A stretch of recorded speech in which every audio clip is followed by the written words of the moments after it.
आप सब लोग मुझे अप्रिशिएट करते हैं लगातार काम करने के लिए, हमेशा मोटिवेटेड रहने के लिए और आप लोगों को मोटिवेट करने के लिए। बट मुझे लगता है कि हम में से हर कोई बाय डिफ़ॉल्ट इतना ही प्रोडक्टिव और मस्त और व्यस्त रहने वाला इंसान है।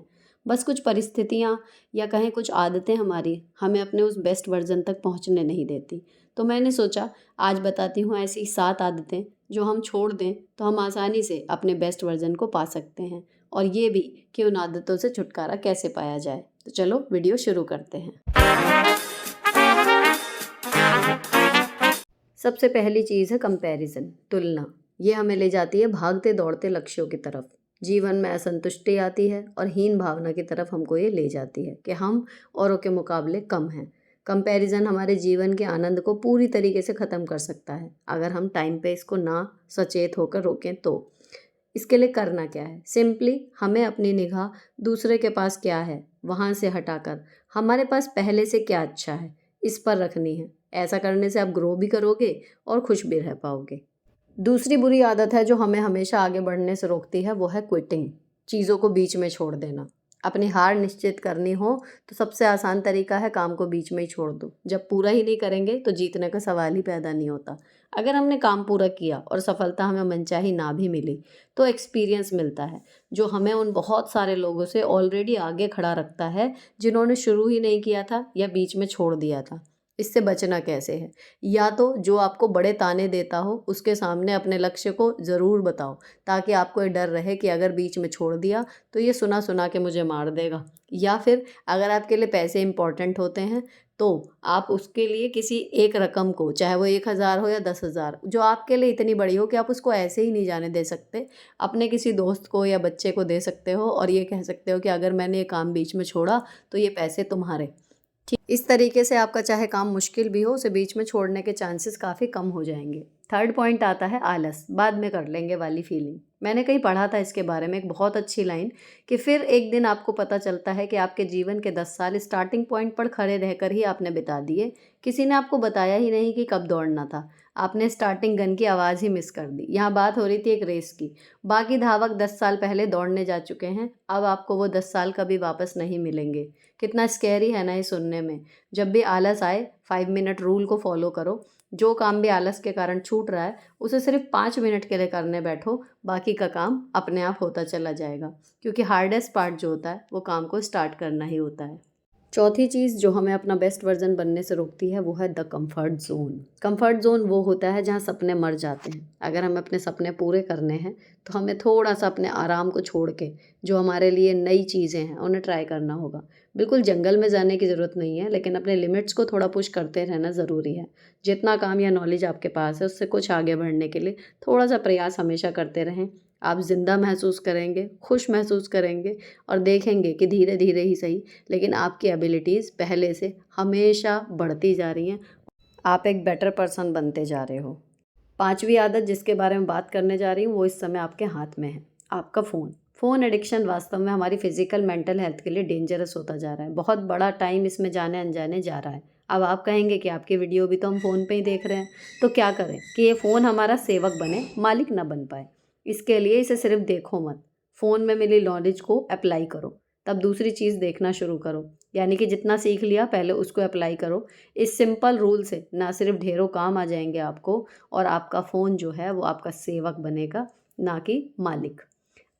पांचवी जो निगेटिव आदत है जो हमें काफ़ी पीछे रखती है, दैट इज़ कंप्लेनिंग। हर चीज़ में शिकायत करना। ये हमारे माइंड को ट्रेन करती है हर चीज़ का नेगेटिव साइड देखने में। और ये पुरानी सिद्ध बात है कि जो हम ढूंढते हैं हमें वही मिलता है। जब हम हर चीज़ में नेगेटिव चीज़ ही ढूंढ रहे हैं पहले, तो ऑब्वियसली हमें ज़्यादा नेगेटिव चीज़ें ही मिलेंगी। तो इसका हमें अपोजिट अप्लाई करना है कि हमें हर चीज़ में find at least one good thing. कोई भी एक चीज़ हर परिस्थिति में अच्छी ढूंढनी है कि इस वाले में अच्छा क्या था, और उसको लाउडली बोलना है खुद से कि देखो ये चीज़ हुई, इसमें बुरा नहीं देखो, बुरा आपको खुद दिख जाएगा अगर आपकी आदत है वो चीज़, लेकिन उसमें जो पॉजिटिव हुआ है वो आपको ढूंढना है और फिर उसको बोलना है। ये रूल आप फॉलो करो तो धीरे धीरे हर चीज़ की पॉजिटिव चीज़ भी आपको दिखने लगेगी और जो हम देखने की कोशिश करते हैं ना वो हमारी लाइफ में बढ़ता चला जाता है। अब सातवां और लास्ट जो आदत है जिसकी वजह से हम पीछे रह जाते हैं, अपना बेस्ट वर्जन नहीं बन पाते, वो है कुछ भी काम शुरू करने के लिए परफेक्ट कंडीशन के लिए वेट करना। कि सब कुछ सही होगा, फैमिली में सपोर्ट होगा, पैसे होंगे, टाइम होगा, मेरी तबीयत ठीक होगी, बच्चे बड़े हो जाएंगे, तब मैं ये सब कुछ करूँगी। आपने देखा होगा कि आपसे कम नॉलेज और टैलेंट वाले कुछ लोगों को आपसे बेहतर जीवन जीते हुए आप देख रहे हैं। जस्ट क्यों कर रहे हैं वो ऐसा? क्योंकि उन्होंने आपसे पहले आगे बढ़ना शुरू कर दिया था। जब वो पूरी प्रॉपर कंडीशन नहीं थी उनके पास, तभी उन्होंने स्टार्ट कर दिया था। तो आज वो आपसे आगे हैं, जबकि आपके पास शायद नॉलेज और टैलेंट उनसे ज़्यादा होगा। करना क्या है? जब भी किसी काम को करने की 70% सुविधाएं भी आपके पास हैं, शरीर से, मन से, पैसे से, टाइम के अकॉर्डिंग, 70% भी आपको लगता है कि चीज़ें हैं, 30% नहीं है, तो उस 70% से आपको वो काम शुरू करना है। बाकी 30% चलते चलते अपने आप ठीक हो जाएगा, नहीं होगा तो आप कर लेंगी। यही हमेशा होता है, परफेक्ट टाइमिंग कुछ भी नहीं होती। जब आपके पास किसी काम को करने की शक्ति है, तभी उस काम को कर डालिए, वही उस काम को करने का परफेक्ट समय होता है। कभी परफेक्ट चीज़ के चक्कर में अगर अपनी पर्सनैलिटी में भी रहोगे, तब भी वहीं पर ये दिक्कत आएगी। परफेक्ट जैसा कुछ होता ही नहीं है। हमेशा ये है कि हर कोई बेस्ट ट्राई कर रहा है अपना, तो किसी की कोशिश पूरा पूरा रंग ले आती है, किसी की आधा लाती है, लेकिन ज़ीरो किसी की नहीं रहती। जैसे मैंने पहले बताया कि अगर हम कोशिश कर रहे हैं और हमें सफलता नहीं मिल रही, तो भले हमें सफलता नहीं मिली, लेकिन एक एक्सपीरियंस मिल जाता है कि एग्जैक्टली हमें क्या नहीं करना है। वो भी वैल्यूएबल चीज़ है, वो ना सिर्फ हमारे बल्कि औरों के भी काम आएगी। रेगुलर डेली व्लॉग के ज़रिए मैं आपको घर के जो रोज़मर्रा के काम होते हैं उनको करने का एक आइडिया देने की कोशिश करती हूँ कि मैं कैसे करती हूँ, और होपफुली ये चीज़ें कुछ एक ये है कि आपको आइडिया लग जाए कि अच्छा ठीक है, हाँ ये तरीके से करें तो कम टाइम में ज़्यादा काम हो सकता है, या फिर बिना बहुत ज़्यादा परेशान हुए भी काफ़ी सारे कामों को हम कर सकते हैं, अगर थोड़ा सा मल्टीटास्किंग और टाइम मैनेजमेंट को हम अभ्यास कर लें। तो ये सारी चीज़ें जो मैं आज आपको बता रही हूँ ना, ये हमारी मेंटल एबिलिटी से जुड़ी हुई हैं, जिनकी वजह से हम टाइम होता है हमारे पास, हमारा शरीर भी ठीक चल रहा है, लेकिन फिर भी हम नहीं कर पाते।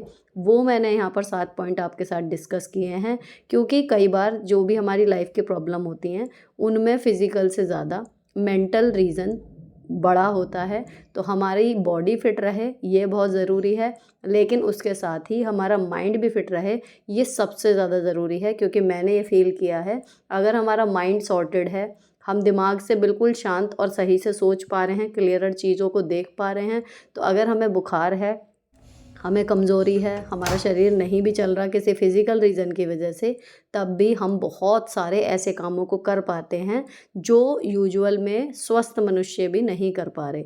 तो मैं हमेशा मेंटल एनर्जी, मेंटल हेल्थ पर ज़्यादा जोर देती हूँ कि अपने दिमाग को अपना कंट्रोल में रखिए, शांत रहिए, और जितना हो सके अपने दिमाग को अपना सेवक बनाइए, अपना मालिक मत बनने दीजिए। मन और मूड की मत सुनिए, अपनी सुनाइए मन और मूड को। तो यहाँ पर ये व्लॉग, ये मोटिवेशन, ये वीडियो ख़त्म होता है। अच्छा लगा हो तो चैनल को सब्सक्राइब कर देना। किसी और को शेयर करने की इच्छा हो, जिसको लगता हो कि ये ज़रूरत है सुनने की, उसको ज़रूर भेज देना। कमेंट करके बताना आपको इसमें से बेस्ट क्या लगा, कौन सी कमी आप में भी फील हो रही है कि हाँ ये वाली चीज़ मैं भी कर रही थी, आज से नहीं करूँगी। और इसी के साथ मेरी सारी यूट्यूब फैमिली को बसंत पंचमी की बहुत सारी शुभकामनाएं। मिलती हूँ आपसे नेक्स्ट वीडियो में। Till then bye bye, stay beautiful always.